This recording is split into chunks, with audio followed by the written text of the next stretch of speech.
எப்படி ஒரு ஒரு தாய் தன்னுடைய குழந்தைய பெற்றெடுத்து வளர்த்து ஆளாக்குவதற்கு பாடுபட்டு கடைசியில அவர் வந்து ஒரு தனிமரமா விடப்படும் சூழல் ஏற்பட்டா என்ன மாதிரியான ஒரு பாதிப்புகள் ஏற்படும் அப்படிங்கிறத இந்த திரைப்படத்தின் மூலம் காமிச்சிருக்காங்க.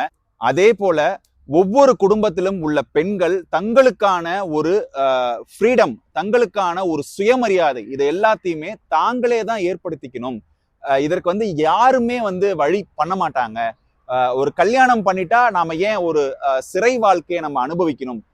பெண்களுக்கான சுதந்திரம் அப்படிங்கிறது பிறந்த குழந்தையிலிருந்து வயதானவர்கள் வரைக்கும் அந்த சுதந்திரம் அப்படிங்கிறது இருக்கு. அதை இங்க யாரும் தீர்மானிக்க முடியாது. அவங்க தான் அவங்களுடைய உழைப்பையும் அவங்களுடைய அடையாளத்தையும் சமூகத்தில் அவர்களுக்கான மதிப்பும் மரியாதையும் அவர்கள் தான் உருவாக்கிக்கணும் அப்படிங்கிறத ராதிகா தன்னுடைய இயல்பான ஒரு நடிப்பின் மூலம் வெளிப்படுத்தியிருக்காங்க.